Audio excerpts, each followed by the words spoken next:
Aloha and welcome to episode 2 of Fairy Dust Podcast. I'm your host, Brooke Leialoha, and today we're talking about taking leaps. So what is a leap? A leap of faith, a leap in the direction of your dreams, a leap towards who you've always wanted to be. Leaps are about taking risks and about going beyond what you normally do or going beyond what your ancestors did. I can guarantee that you're sitting here today because of the leaps of people who came before you. And there are various degrees. For some people, leaving their house is a leap.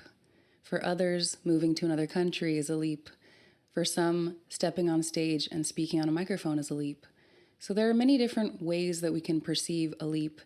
And taking leaps is not for the faint of heart. It is not simple. It requires you to go beyond your own limitations, the limitations of the people around you. And I will say, as someone who's taken many leaps, by taking leaps, you're not necessarily always popular, you're not always celebrated, and it's not always fun to do. Right now, you find me in mid-leap. I'm at the point where I've swam far away from the shore, and it's a little bit too far to swim back, so I have to keep going. You might know me as someone who lives in New York. And yes, I did live there from 2019 until 2023, and I moved away from 2023 to 2024. And that was another leap that I made. But then, yet another leap was that I came back to New York to visit and I decided to stay. So you're finding me a year later from that time. Moving to New York is a leap in itself. So now you find me in London, and I can tell you right now that all of the leaps I've taken before this have assisted me in feeling courageous and navigating new transportation systems, new people, new environments.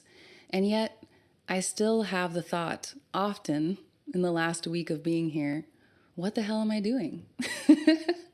So taking a leap does not mean that you are always going to feel comfortable. It definitely won't be comfortable. I'm going to tell you that. So if you've been thinking about taking a leap and you've been thinking about all the reasons why you shouldn't, those reasons are valid. You take a leap because you want to grow, not because you want to remain in the safe zone. Now, for some people, being in the safe zone is where you need to be right now. So I'm not telling you to book a one-way flight or drain your savings or do anything that is beyond your own safety and emotional health. I'm not saying that. In my experience and in my life, due to my proximity to death, personally and also people who I've lost, sometimes way too early in their lives, I feel like it's my duty to take leaps. Because I'm alive and you're alive, that means we have the capacity and the ability to take leaps and to do things that are beyond what we've seen in our own community, beyond what we've seen in our own ancestors and family. And it's our duty to do that because we're here, because we've been given another day. My dear friend Butterfly House, who's no longer with us, said to me, if you have time, then there's no excuse to lose hope. So I've taken that and I've run with it. I'm living out of a suitcase, and I've lived out of a suitcase for over 7 years. Ultimately, if you're still alive, then you're never really done with your lessons. So if you decide to stay where you are or take a leap, you're going to have lessons regardless. So I want to share a little story about taking leaps. When I was mid-leap in January 2024, I was spending time in Hawaii because I intended and desired to move there as a Native Hawaiian person. That's not always the easiest thing to do, and there's so many of us that seek to move home, but it's really difficult for lots of reasons. So I was visiting Hawaii, the Big Island specifically, and I was going to visit Lapahoihoi, where my grandmother grew up. And whenever I find myself on that soil, I get really emotional because I think about the journey that she went on, how she met my grandfather and had 8 children and all the things that she did, and all the things I'm able to do that are very different from her. So I was visiting Lapahoihoi. It's a very sacred space. There's a lot of history there, and the air is thick with ancestors.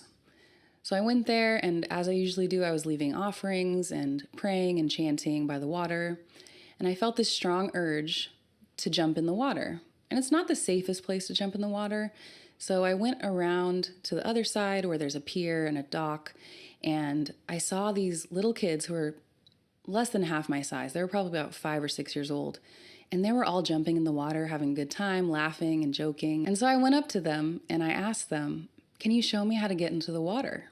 Because it was a little dicey, and I couldn't really believe that these kids, half my size, were just barreling themselves into the water with no cares at all. So I asked them to help me, and they're like, okay, yeah, come over here. So I walked to the other side of the dock with them, and they said, okay, you just go 1, 2, 3, go, and you jump in. Ready? And they start counting 1, 2, 3, go. And I hesitated and I stopped. They were a little bit disappointed in me. They were looking up at this adult and they were wondering, like, why is she not jumping in? So I was hesitating and thinking about it for a while, standing above the water, and it was really tumultuous. And this little girl who's probably about 5 years old looks up at me and she said, "Just get in there, girl." And I'll never forget the tone of her voice and the way she looked at me like, what the hell are you doing? Just go. I love telling that story because I think it can apply to us all. And I think we all need to find that inner child who just says, go for it. Why not? So if you're thinking about taking a leap, I want you to think about the next leap that you could take. Maybe it's wearing that outfit that you think is too much. Maybe it's a conversation that you need to have with someone that you love. Maybe it's applying for that job or sending that email. But also sometimes taking a big leap is what you need to jostle yourself awake. Go big or go home. Do what feels right to you. Maybe this podcast is all you need to take that next step. And I really hope it is, because I think the world needs more courageous people and more people who are living the lives that they dream of, because we're not just doing it for ourselves, we're also doing it for the people who come after us. And so the leaps you take are going to inform what the people after you believe is possible. I know I talked about this earlier in the podcast about not being popular for taking leaps. And I am going to say, if you decide to take this path of leaping into the unknown, there are going to be people who don't believe in you. Often when you make these steps, you're going to lose people. And as someone who I really respect and admire, my friend Shook, said to me when I was in the middle of a really big leap many years ago, he said, "You can't fly with weight." And so whatever's weighing you down, whether it's the opinions of others or your own fears or doubts, you kind of have to acknowledge what those things are. Is it trauma? Is it your past? Is it the fear of what people are going to think of you in the middle of this leap? And yes, there are lots of risks. You may lose people that you love in this process, and I have. Either had to reposition people I love or completely remove them from my life. And that's not been easy, but it's also so worth it in the sense that even the people who don't appreciate what you're doing or who judge what you're doing, you're also showing them what's possible. So if you're in the process of taking a leap, I just want you to know that you're not alone. And it's completely okay in the middle of the leap to say, what the hell am I doing? I do it all the time. And I think it's healthy, and I think that's part of the process. So what are the steps of taking a leap? Taking leaps requires a lot of reflection. It's really important to know what your intentions are, what your hopes are, your fears. And so I've put together some questions to ask if you are in this process. And I will say, as a professional leap taker, that you're going to want to have a notebook. Leap takers need to take notes. This is where we do our research. This is where we write down our to-do lists. You need a notebook. Step 1, where are you now and where are you trying to go? That's very important to know and think about. Step 2, what are the steps? Write them down. Make your lists. I would not be where I am without 1,000 different lists. Step 3, what resources do you need? Who can you ask for support or guidance? Maya Angelou said, "Nothing human is alien to me." So likely there's someone in your community or someone that you can reach out to that might have some keys or some steps to begin taking your leap. If someone else has done it, you can do it. Step 4, what is the worst thing that can happen? What is the best? It's really important to go over what are the risks involved, because then you can decide for yourself if it's worth it or not. And if it's not, that's totally okay. Maybe you can take a different kind of risk. Start small. Sometimes just being yourself is brave. Step 5, how do you want to feel when you get there? You have to envision it. Because sometimes you get to where you thought you wanted to be and it's not exactly how you want to feel. So then you have to leap yet again. Step 6, what tangible or intangible things are getting in your way? Is it your thoughts? Is it people? Is it the place you're in? Is it the organization of your room?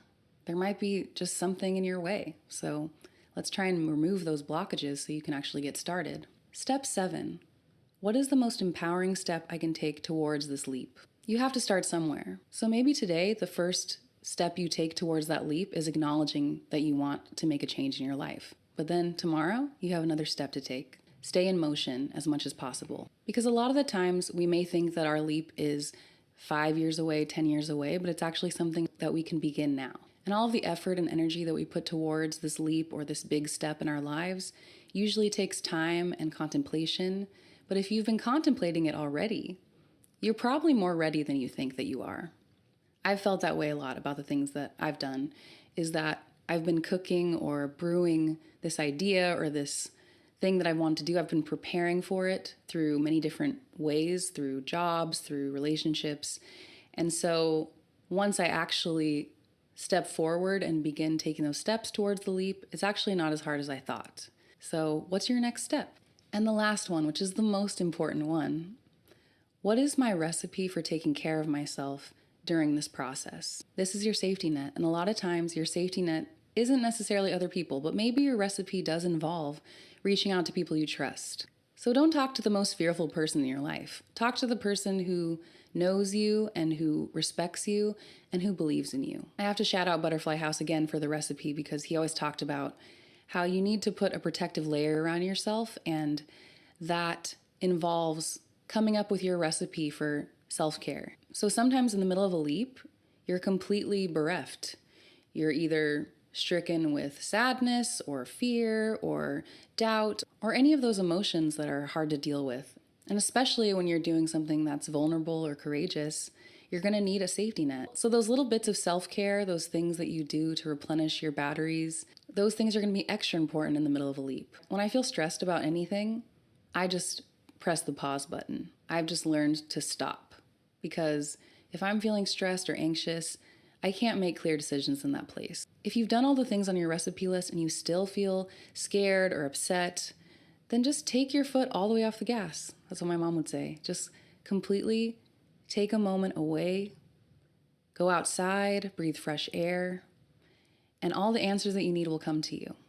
So as I'm in the middle of this leap and I'm in the unknown, I'm so thankful for all the support I've received and all the people who have celebrated my transitions, many different ones, because this is not the first and this is not the last time that I will take a leap. And part of why I made this podcast today is because, being that I'm in mid-leap, I need to remember what the steps are and go back to the basics and remember the wisdom that I've gathered over the times that I've taken leaps. I'm acknowledged all the time for being brave and courageous when I step on the stage or when I continue to put out work for the public to view or listen to. And to me, those are not the most courageous things I've done. I think that some of the most courageous things I've ever done are being present for my father's illness and eventual death and supporting my family. And I say that because a lot of people are not courageous enough to sit through that process. I think dealing with chronic illness myself and continuing to persist has been very courageous, but everyone has their version of a leap. If you're getting ready to take a leap, I just want you to know that I'm sending fairy dust your way and that you're doing important work, not just for yourself, but for the collective. And there's a lot of ways we can show up for this time and for each other that have still yet to be seen. So I look forward to hearing about your leaps. Please leave comments and share any stories. Thank you so much for tuning in today on Fairy Dust Podcast. Again, my name is Brooke Leialoha. If you'd like to support my work further, you can go on Instagram at brooke.leialoha. I'm also offering one-on-one fairy dust sessions in case you need a little bit more encouragement or support on your path. So please contact me for more information on that. And if you'd like to receive a little bit more fairy dust, you can follow me on Patreon, patreon.com/fairyonthego, where you can experience more of my art, stories, resources, unreleased demos, and all kinds of magical goodies. Thanks for tuning in, and I'll talk to you soon. This episode was sponsored by free-range, gluten-free, organic fairy dust.